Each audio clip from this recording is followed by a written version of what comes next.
Welcome to Beans and Breakdowns, a podcast dedicated to bridging the gap between specialty coffee and the heavy music community. On this episode, I'm joined by Jon Lambert, the host of Noise Dosage Media podcast, as well as creator of Between Exultation and Aggression, an extreme and death metal documentary. So grab a fresh cup of coffee and wake the fuck up!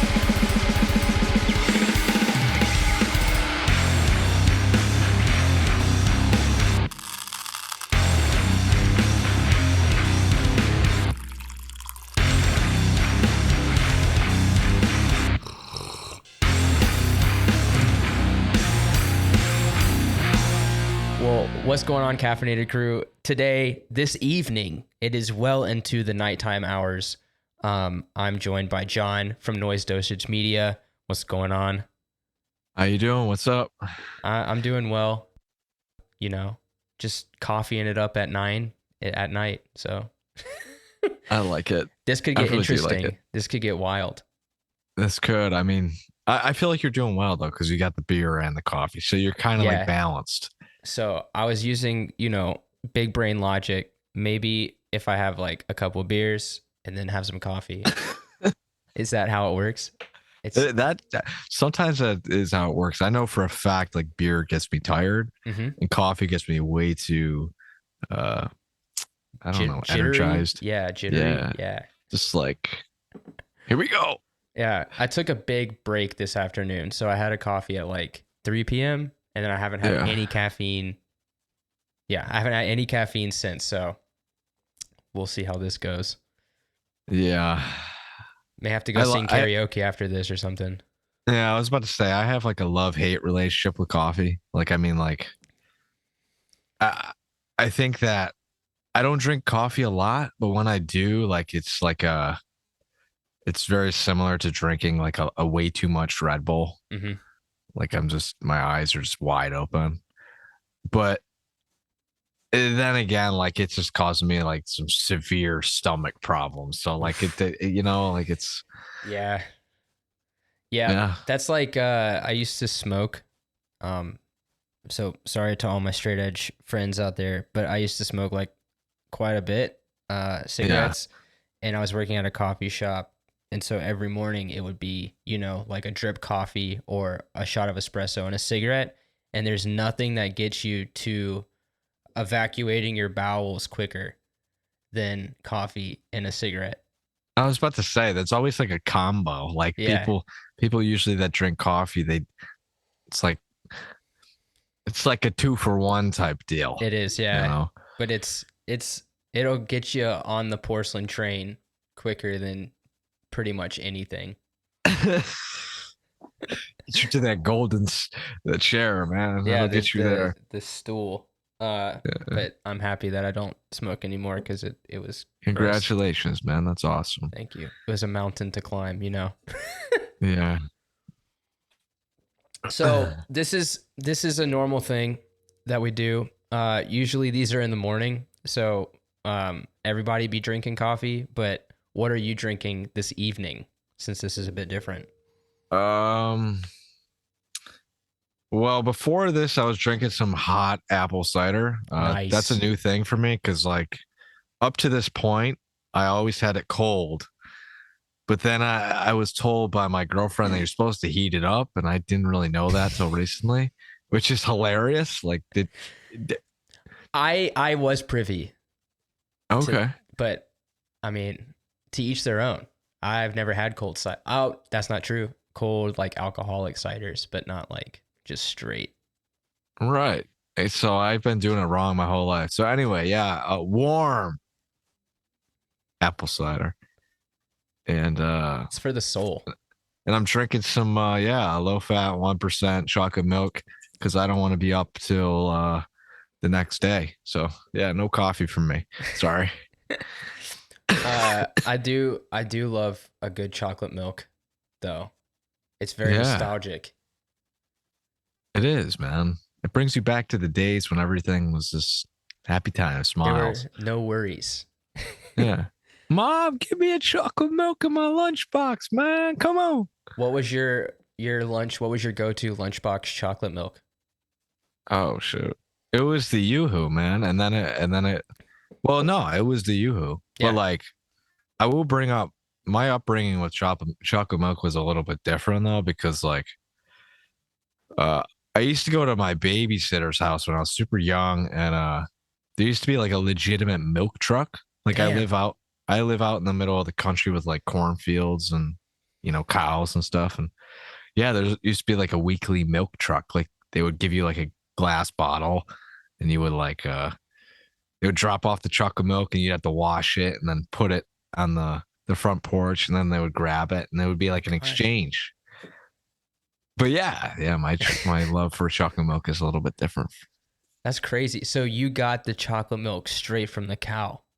Yeah, straight from the brown man cows. himself. Yeah, the brown cows. Yeah. I was on the Yoo-Hoo train as well because I grew up in Georgia, and Georgia's Yoo-Hoo country. Yeah. So I don't even think it is real. It's not even real milk. It's powder. It's chocolate milk drink is what it's called, I think.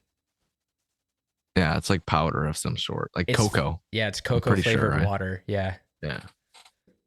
That's what I thought. It was either that or it was like a Hershey's syrup into some whole milk. Oh, shoot, man. Now that is what I'm talking about. Go over to grandma's house. She just like dumped the whole thing of syrup in the freaking the cup. Yep. With the it spoon, doesn't get better you just than that. Yeah. flick the spoon. You hear it in the kitchen. You know it's chocolate milk time, baby. Yeah. But yeah, now getting close to 30, it's all about that chocolate oat milk. Yeah, I was about to say, like, my getting older phase, I'm slowly veering towards oat milk. It's better than almond. Fuck almond milk. Yeah. Well, yeah, it's either oat or almond for me. I mean, I can't do the almond. It's like a weird, nutty, like silky taste. Yeah. To me, I don't. Here at Beans and Breakdowns, we're oat gang. So it's oat or nothing. I like it. You got all these people that, well, it's a very controversial subject, man. I mean, like drinking is like one of those things where you got the coffee drinkers that are like, that's like an occult. And you have like the tea people. I'm scared of the tea. I'm scared of the tea people as a coffee person. Yeah. Yeah. And they get the super healthy people that just drink water all day, like gallons of it. Like the health nuts that have like the motivational, like they have their like throughout the day, they've marked it on the side of the jug, and then it's like got little motivational messages. It's like, yeah. And then you got like the dudes like me. No, I don't want to say it like that, but you got the dudes that just chug like Red Bulls, like way too much, that are just gonna like pass out tomorrow. Yeah. That's like cardiac arrest people. Like they're got one foot in the grave. So you're the coffee guy? 100%. I'll tell you what I'm drinking. It's a coffee from Mello, which is out of Toronto. It's their Mate Matosa Ethiopian. It's a natural Ethiopian coffee. Okay. It's really delicious. Got some strawberry, some cherry, and some, what is that? Oh, banana. I guess I kind of taste the banana. That's a weird one. So I think we met actually a while ago. We met? Yeah. Not like in person, because the last 2 years of our lives has been completely online. And we don't even leave our houses anymore. You're part of the Vox and Hops gang. Yes, sir. Yeah. Thursday, baby. Dude, I was just talking about that podcast, like, I don't know, like yesterday. Mm-hmm. Like just how awesome like Matt is as a host, and then on top of it, like his like weekly hangouts like during the pandemic was so like much. I mean, I think I attended like maybe 5 times in total. I didn't. But, I went a few times too. I think we like crossed paths a few times. You started the Noise Dosage Media before you joined the Vox and Hop stuff. Yeah. So your podcast is not a result of Pod Daddy Matt McGachy. No. Okay. No, I wouldn't say it's not a result of. He was definitely like a impact on my, I don't know, like sticking with the whole podcast idea. I honestly started my podcast before I even listened to podcasts, so I didn't even know what what the format was, what I was supposed to do. I just kind of like got a really crappy microphone from Walmart. And then after like returning like 5 of them, I'm like, all right, I'm going to get a decent microphone, you know, I'm going to go from here. But no, mine started the beginning of the pandemic. So it kind of kept me busy through the whole thing. And then, you know, yeah, it just kind of kept me busy and I just kind of kept at it. That's how I'm here, I guess. So you started before, like, I didn't realize that you started, like, yours is like a pandemic podcast, or was it pre and then it just happened?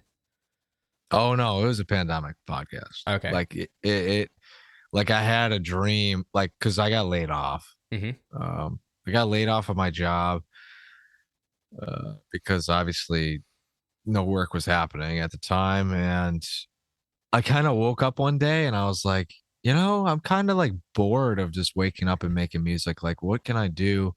And like the next day or whatever, I like woke up with like the name in my head, like Noise Dosage Media, which sounds really funny. But like I woke up and those 3 words popped in my head. And then I was like, huh.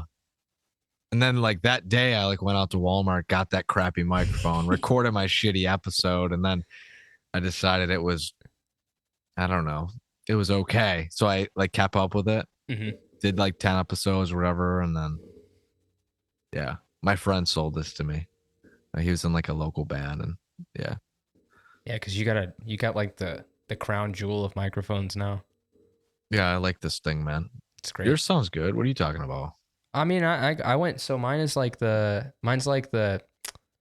if you know about Audio Hack microphone version of yours, like, okay, yours is like the nice, like, it's the standard, and mine's like the new kid on the block, but not as good.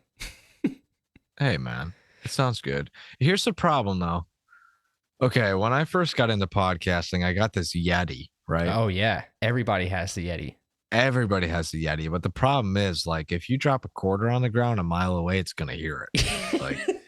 Like, here's the problem with that, dude. Like, I had a dog at the time. I had like a roommate that was freaking loud as all hell.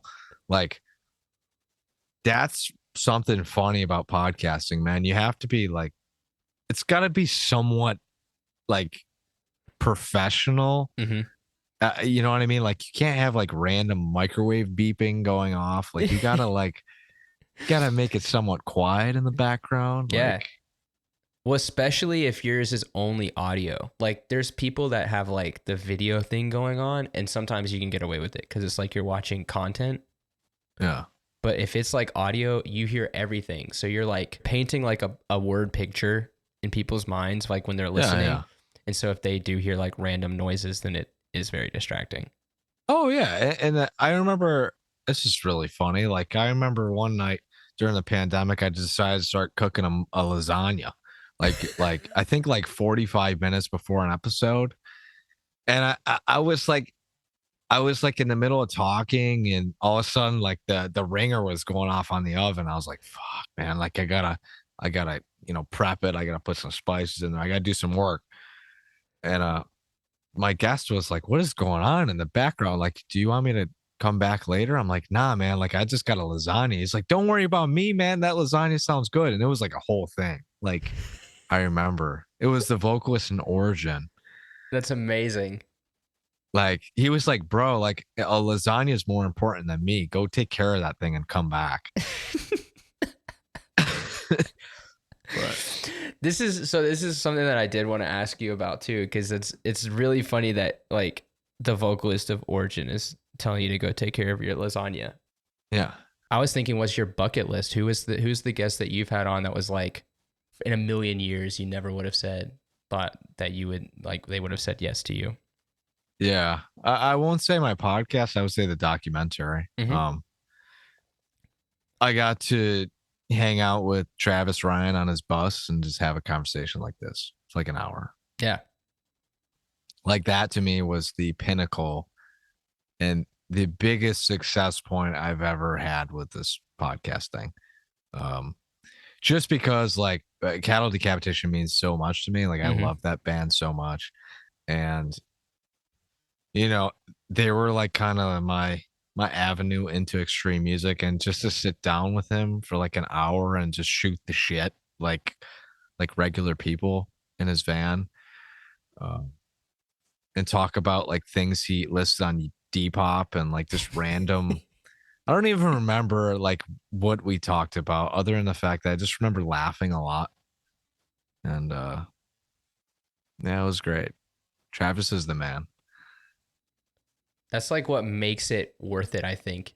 Like all this work that like you do on the podcast, and even doing like the documentary, and we'll talk about the documentary Between Exultation and Aggression. I mean, it's like 3 hours of metal content, but like specifically death and extreme metal.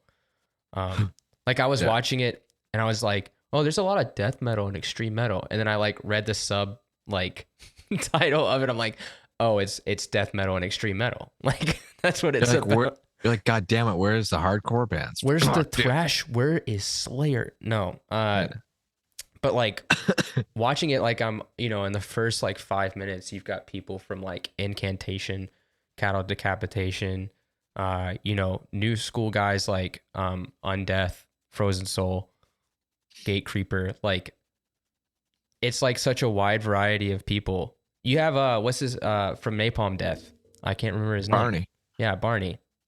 It's crazy. Like watching this and I'm like, oh my God, like these guys just said yes to talking to a camera about like metal. That's funny. I think, yeah. I think that interviews are like this type of thing has always been like a platform for bands to get their stuff out there, right? Like, hey man, let's meet up before the show and let's talk about your new record. But I think I took a little bit of a different avenue with it, where I was just like, hey, I'm doing this thing and it's going to be like this conglomerate of people talking about a subject. We're not talking about your new record. We're doing a documentary.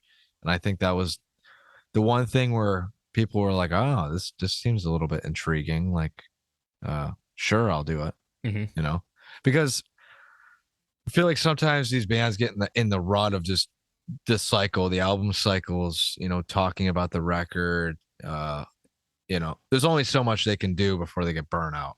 Right. And I think that's why some of them said yes, because it was just something a little bit weird. But yeah.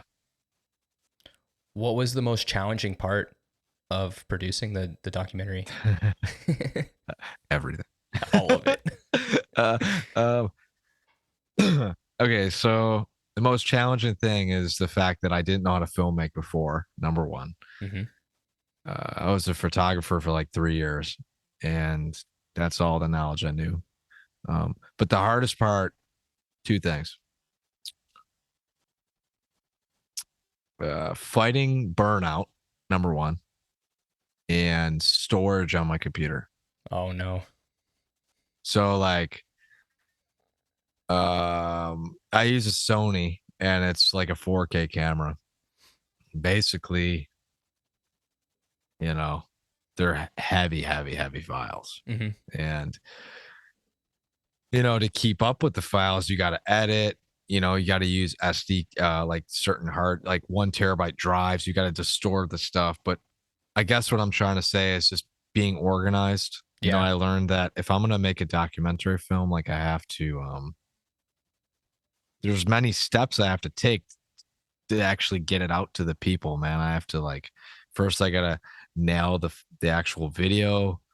Then I got to like edit it, make sure I don't screw that up. Then I got to like store it, put it away. Don't lose those files, and then bring it back. Yeah, it's just a lot of organizing and trying to keep everything together. Because it wasn't just talking heads. Like it wasn't just talking head interviews. You're editing in like a lot of B-roll. Oh yeah. Like tons and tons of B-roll. Yeah. Like that was the thing I was watching and I'm like, this is not like, this is a lot of editing. Like this is a lot of, like I was just thinking about how much footage, like you got a ton of footage from Maryland Death Fest, local shows, like a lot of stuff. Yeah. And that was the thing, man. Like I just know how technology works nowadays. You know, I mean, there are flaws within that documentary where I wish I could fix and, you know, et cetera, et cetera. But I just knew that with the length it's going to be, it's got to be like pretty visually, um, it's got to be visually there for Yeah. people to stay like, you know, interested. You know, like I think the amount of time that a person can like pay attention to something nowadays, like fully focused, is like 30 minutes or Hmm. so. Um, but I think that's another cool thing because I made it so long, like people were able to like watch it one day and then come in and watch the other part the next day. And, you know, so that's a plus to it. Yeah. I kind of broke it up a bit too, but Without a doubt, I know you did. yeah. 3 hours? That would have Yeah. been like I can't that would have sit. been like a pot of coffee. No, that would have been like a lot of coffee. But yeah, I mean, so the thing that I really appreciated you asking about is DIY in the metal community, because I feel like coming from hardcore, DIY Yeah. is like that's what makes the hardcore scene what it is, especially like wherever you are. Um, Hmm. the people that are involved in the scene and making it happen is what shapes that culture and a lot of the bands and the sound and stuff of like a city. So I was super happy to hear, like, I think Chase and I can't remember his name, but the guitarist of Gate Creeper talked a bit about, Yeah, yeah. DIY, and Trevor from Frozen Soul talked about it. And those are two guys that I really respect coming from hardcore and making really, really great, new school death metal, or OSDM bands, as I guess we're calling them now. But like creating great music, but having that mentality of like making it themselves, and putting a lot of like their own self and where they come from in that music. Yeah. And so I was super interested, especially by the DIY like segment that you put in there. I was so happy. Even You're just like, even Barney from Napalm Death talking about it. He's like, the label puts the music out, but as soon as they tell us to do something, yeah, yeah, we'd yeah. say fuck them. Yeah, I was like, yeah, hell yeah. Yeah, and I think that's the most important part. And I mean, there was a lot of takeaways from the documentary film, but I like that segment too because um given all this success that, you know, Obituary and, you know, Napalm Death and all those bigger bands have had, um, they're still at the same spot that they were when they first started, as in like um you know, doing the tours and all that kind of stuff. But I mean, they might get a little bit of a hand in it, but at the end of the day, you know, they didn't sell their rights away. Right. And that's what I really like about, you know, this type of music, is the fact that, like, you know, Barney can say that, like, at the end of the day, he's like, well, oh, you want us to change our sound? Go fuck yourself. You know what I mean? Yeah. And that's the problem with a lot of these mainstream bands, is I feel like sometimes there is a little bit of push and pull. Like, there shouldn't be any push and pull in the creative process. It should be what you want to say, what you want to make. Um, but yeah, DIY is like everything to these bands, you know? Yeah.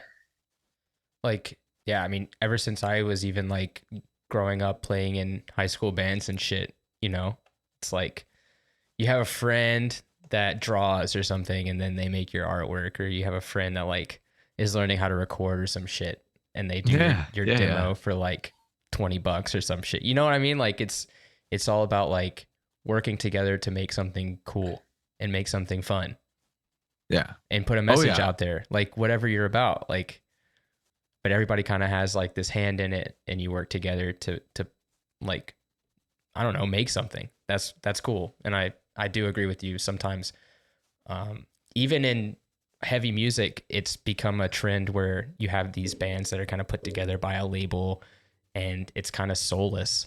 You know what I mean?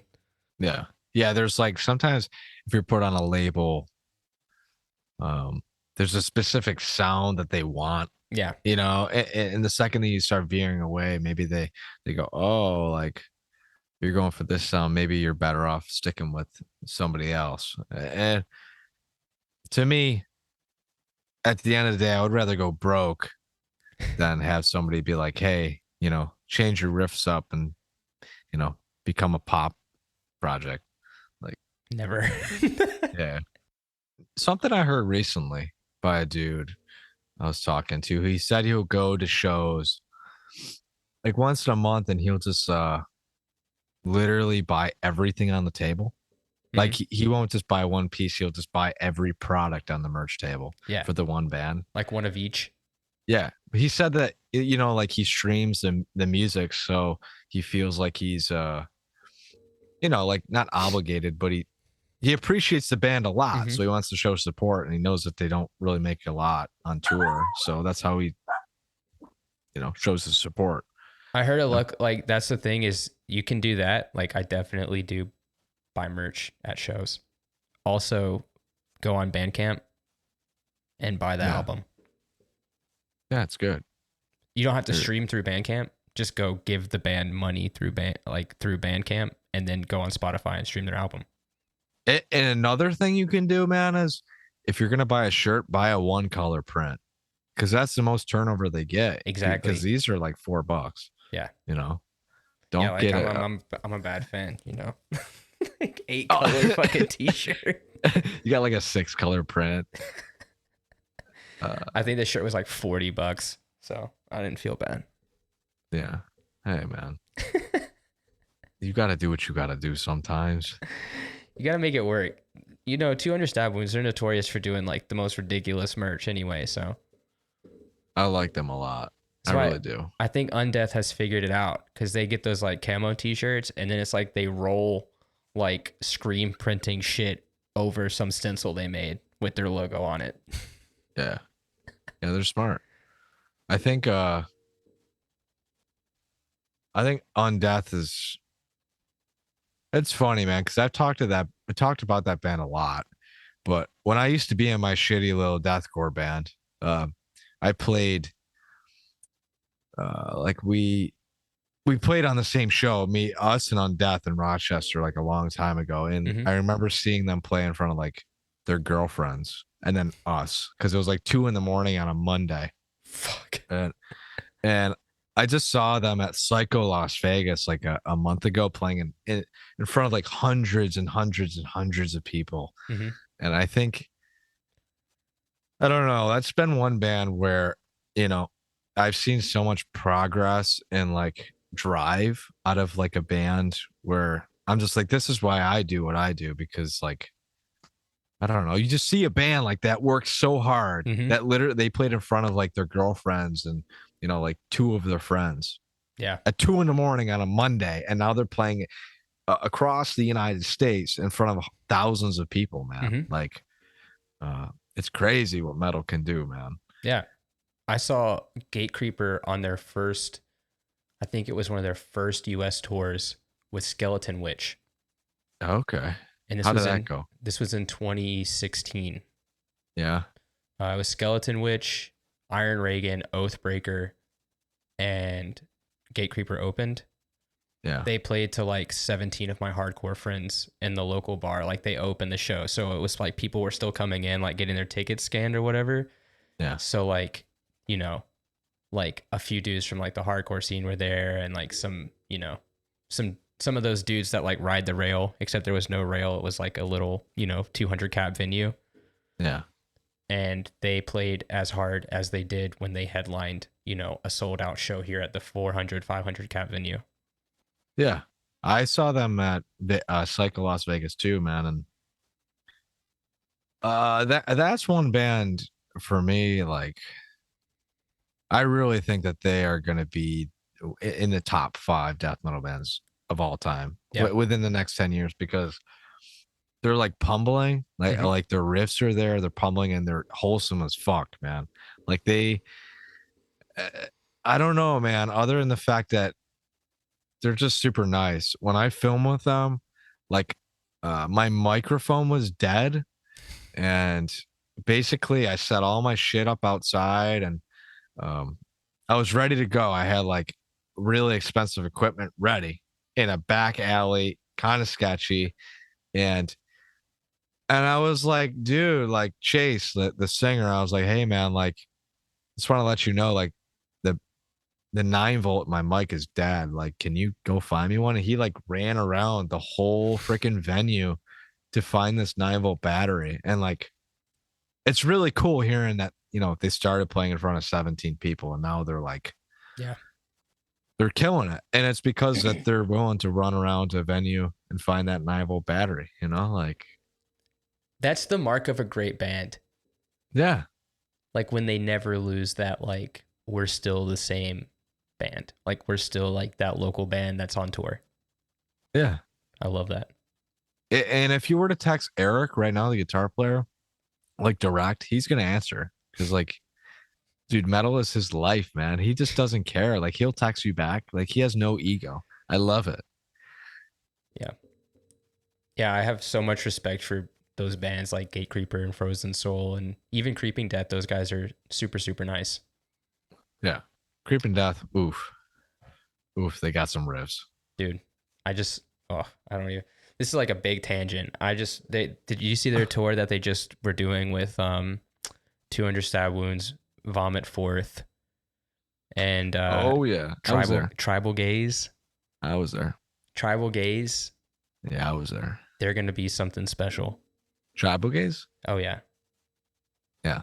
I think I was supposed to talk to them today, but it's like fell through. They were like busy or something. I don't know what the hell happened, but yeah, if that band keeps up with what they're doing and they, you know, tour heavy, they're gonna be big too. Those vocals. Oh yeah. Yeah, they were my favorite band, I think, of the night. It was them. Them and 200 Stab Wounds were like my two favorite sets. Yeah. You know, it doesn't help that I saw those other like Creeping Death and 200 like a couple times during the year, but I remember when they opened up Tribal Gaze, I just watched and I was like, this has got to be a joke. Like this has to be like a joke. Like, why are these guys so heavy? And why do I have the privilege to watch this band? Like, why are they opening? Yeah, I was like, why are they opening? But the thing is, like, that was their first U.S. tour, they said. Yeah. It was their first time in Canada when I saw them. Yeah, that's cool. Which is always fun to see, like, a band's first time, like, in Montreal. Well, I'm just happy they made it across the border, man. They must have all been, like, wearing that Trivium t-shirt, you know? Like, yeah, that's it.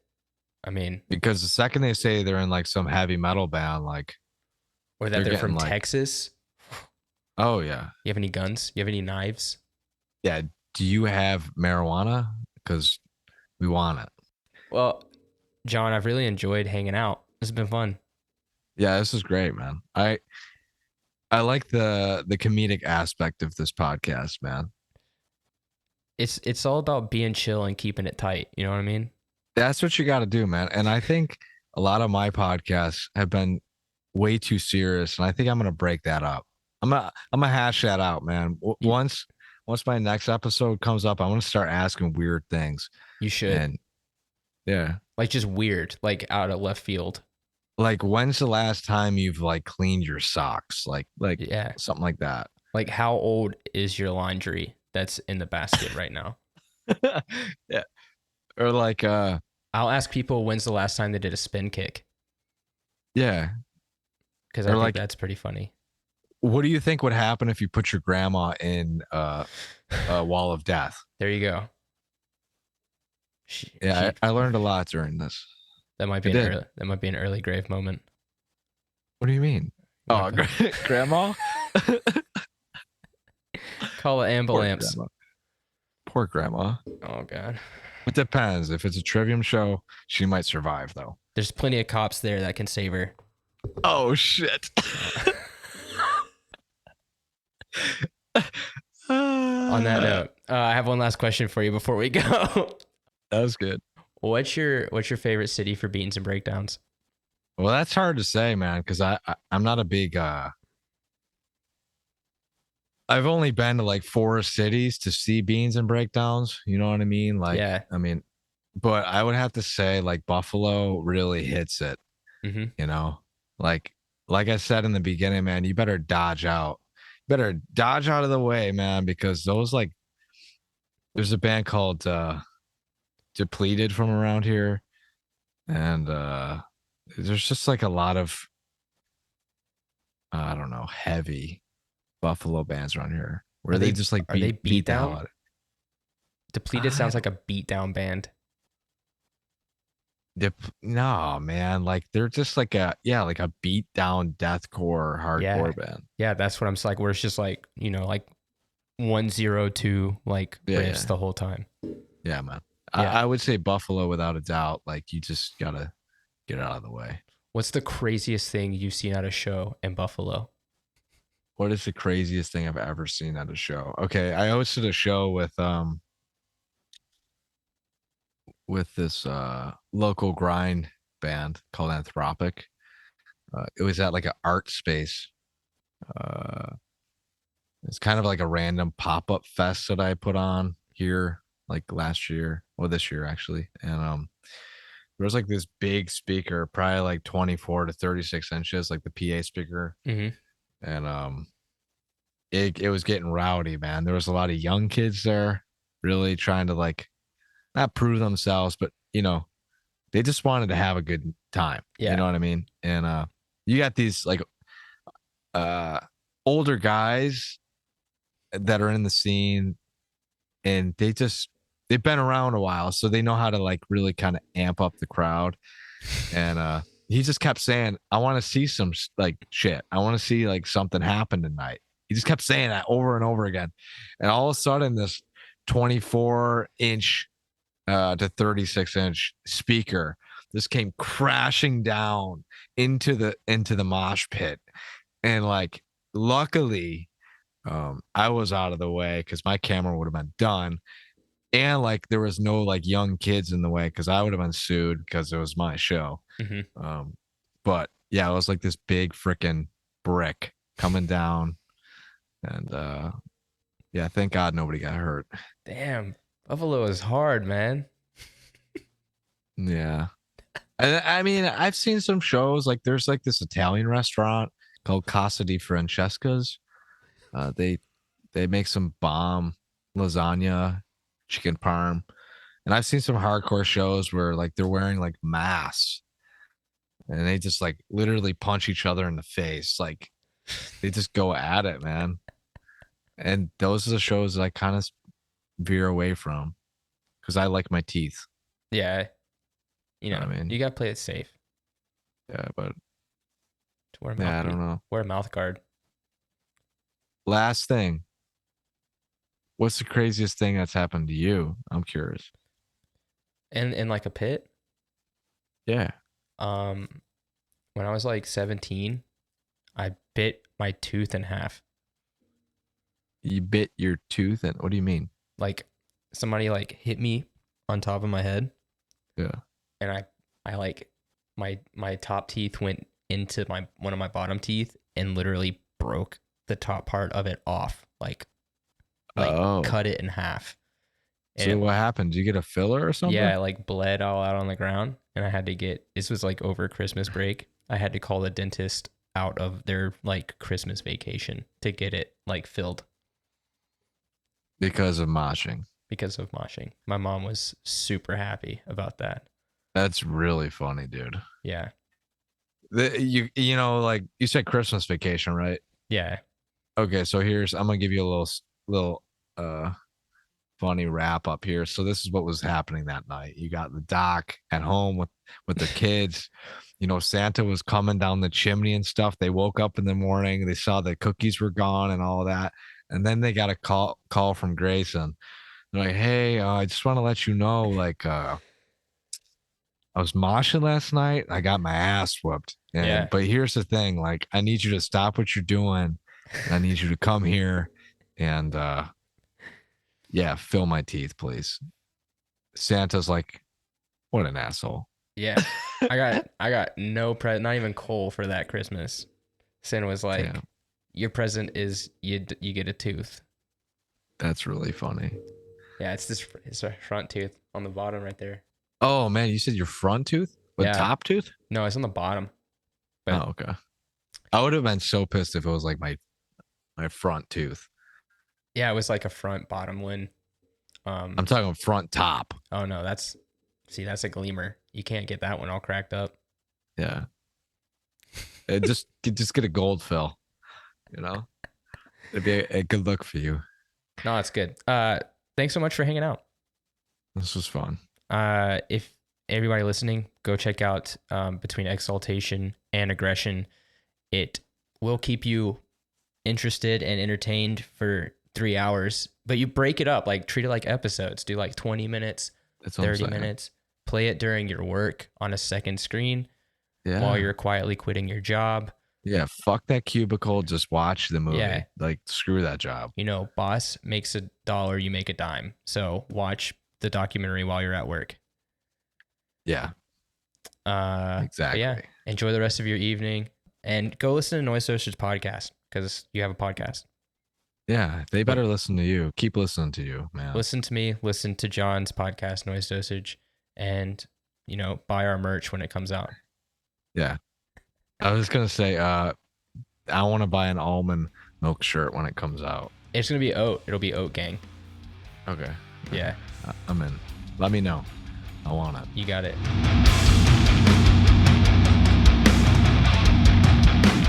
Thanks for listening to this episode of Beans and Breakdowns. I want to say a huge thanks to Jon for hanging out on the podcast. Be sure to check out Noise Dosage Media. You can find any information on his website at noisedosagemedia.com. You can also find links to the documentary Between Exultation and Aggression. Be sure to check it out. It is super, super interesting. If you've enjoyed the podcast, please subscribe and leave a review. You can also find out more information about the podcast by following us on Instagram at Beans and Breakdowns or on the web at beansandbreakdowns.com. Until next week, be sure to stay caffeinated and wake the fuck up.